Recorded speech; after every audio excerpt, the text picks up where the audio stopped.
hype beast. Went to SneakerCon Denver. It was my very first one, so I didn't really know what to expect. In this video, this is the day after. Had to put everything all together. You know how it works. Editing, making things look halfway decent. I must give you the warning, this video is not going to be the best, because I was kind of caught up in that moment of, oh my goodness, what do we have here? But we're going to show on what my little display looked like at the trading pit. And then somehow I went there and sold some stuff and come back with more stuff. Who knows? Stay tuned. All right, so big shout out to one of the employees at the finish line there in Fort Collins. He did me a solid. And when I first set up, actually before I set up, he came to me and was like, hey man, I got your dunks. I was like, all right, so you gotta give me a minute. Why? Because for whatever reason, if you are trading in the trade pit, you are not allowed to have a cart. So here I am, me and the girlfriend, we've got to get all these damn white boxes off of my cart and push the boxes in with no cart. 3 big boxes, and this is what we get. They said something about how it's dangerous to have a cart. We get about halfway to the trading pit, and guess what? Some other sneakerhead was like, man, I cannot allow you to do this. He goes, well, let me use my cart.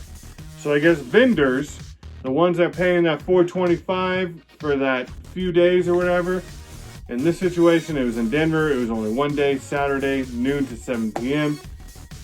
He went ahead and loaded my stuff up and wheeled it over.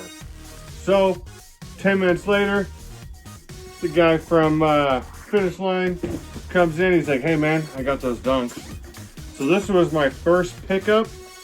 Of course, I told him to come back after I made a little bit of money, so therefore I wasn't stressing myself out. But we got the canteen dunks, and this is what we've got. We've got these dunks. Got it for a good solid price of $180. I thought that was more than fair, definitely, because some of those prices, they were taxing the hell out of shit. Also comes with some yellow laces, so I appreciate that. And if you're watching, say hey. So then, what was the next thing we did? I had a guy that wanted to buy or trade me my Supreme 14s. And so in that trade, he went ahead and gave me these high top dunks. Then they also come with a pair of red spare laces. So that's gonna kind of neat. I don't know what these are called, so if you know what they're called, go ahead and speak up. It's got some little swords there, and then on that tongue, it's got the little pirate with the crossbones. I'm not too sure, but I think that this might be a defect. We've got these little strings that's kind of hanging out. These are dead stock. They look dead stock. I've not tried them on yet. Let me go ahead and show you what the inside looks like, because I thought that was really neat. In fact, he had a buddy with him, and I'm assuming that his buddy didn't really know anything about, these shoes, just like I didn't. I just liked the way that the dunks feel, and I'm kind of getting into that whole little trend. Not really too sure why, but I'm not going to complain. So it's got a bunch of coins that says Nike Air, I believe. Yeah. No, Nike SB. Sorry, Nike SB. These are a size 11 and a half. Like I said, it's really weird, but depending on how I'm going to wear the shoe, I could fit anywhere between a 10.5 to a 12. So that's kind of neat. I like to be able to have, you know, that option. I'm gonna go ahead and get this back in here while I'm talking. These were not glued in, which is fine with me. For the people that are wondering when did they come out, the Nike tag, it says that they were made from September 23rd, 15 to November 11th, 2015. So for these to be, you know, 5-6 years old, in this kind of shape, it's very impressive, and I was pretty happy with that. Let's move on to this next little pickup that I got.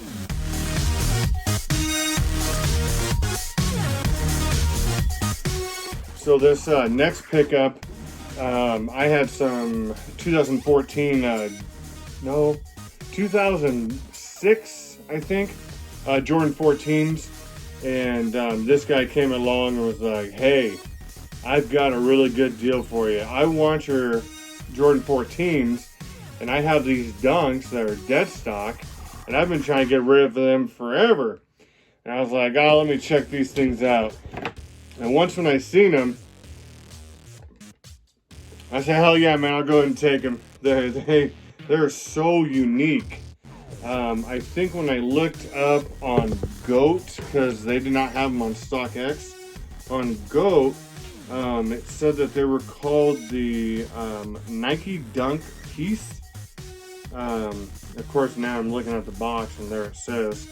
But it's got a bunch of fall leaves on there. It reminds me of what kind of shoe that you would see a gentleman that's probably in their 70s or 80s wearing. But it is a Dunk. The smell is very rancid. It stinks really bad because of the age. I'm not too sure if I'm gonna wear them or not. I might just keep them in that collection and just go from there. But you see like that toe box, it's nice all the way around. It's got a Nike, it's not stitched, I don't know, wouldn't say it's embroidered or anything. I don't know, I could be wrong. But this was a solid pickup for me. You know, definitely, you know, when you can trade off an old shoe and get another shoe. I might, I don't know, lace them up, put them on, see what they look like on foot. But I was tremendously happy with that deal. So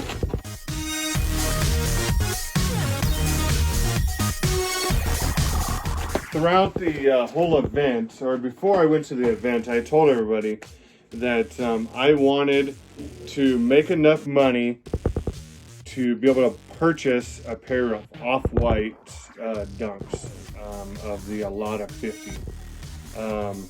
Within the first hour, I made enough, or I thought I made enough to go ahead and purchase some. Come to find out, people were taxing hard. I had the girlfriend go around while I stood in my little area, and the cheapest ones that we found were like $600, $650, and there was people selling the off-white lots to up to $850. And no, they weren't lot 1 of 50 or 50 of 50. They were just random lots. So we decided that we wanted to leave a little bit early. You know, it was dying down, and I didn't really want to purchase anything besides the Dunks. And so we were walking, and sure as shit, I find a guy that's got a big vending area. I said, hey, what do you want for those? He goes, well, they're size 12. I was like, it might work because I can wear a 10.5 to a 12. And it was really cool because he allowed me to try on the one shoe, but he put a black little paper bag. So for if I chose I wasn't going to take him, then I would just go ahead and, you know, still be considered dead stock. Try it on, but who would have known? So I said, hey man, I'll go ahead and pay you that $500 if we can go over to the eBay and have it authenticated. So the guy goes over there. They say that they are true. And I'm just gonna take these out real fast, move them over to the side. I wore them today. I was so friggin' excited. I just had to put them on foot. I do have a little bit negative to take away from these shoes. We're all gonna have positives and negatives. So this is that top. Everybody has seen it. On this particular box, or on this lid, some of that glue is already coming undone, which is no real big deal to me. The paper on the inside, you can tell that they've opened and shut it quite a bit. This white paper, it's all just kind of ripped. Again, not that big of a deal compared to what I'm going to mention. If you look, that is lot 14 of 50.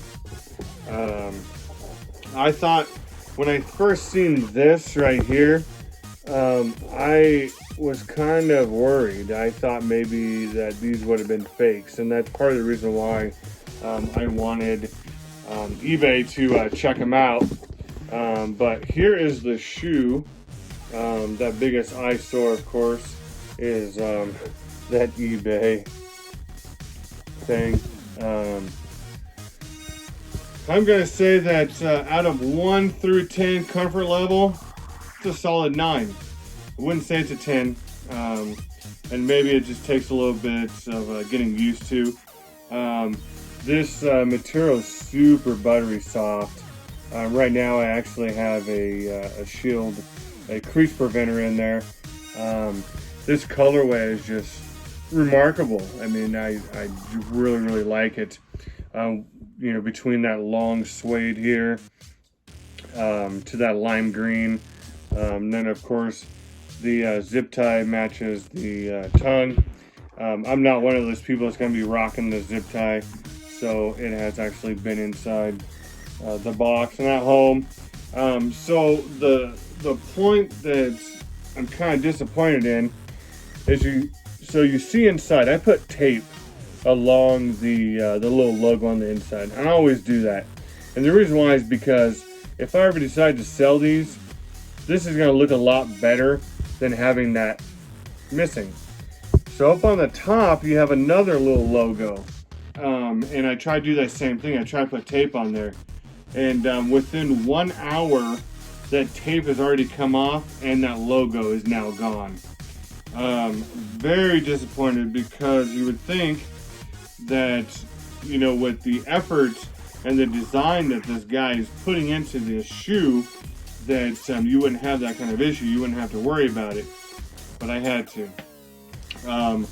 So if anybody does that to their shoe, just be aware that if you use your shoe for more than an hour or so, that top logo on your insole will come off very easily.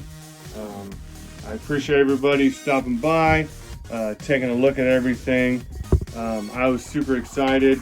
And for $500, if I would have went on to GOAT and to have it shipped to me 2 weeks later, I would have spent roughly around $511. So in this deal, I really feel like I did good. I did get a good deal. I did learn that watching other videos on SneakerCon, if you're buying multiple pairs of shoes, they're gonna actually treat you good. But when you're just buying one pair, it's rough, and be prepared to spend that premium price. Until then, I appreciate everybody stopping by, and cop that drop. Peace out.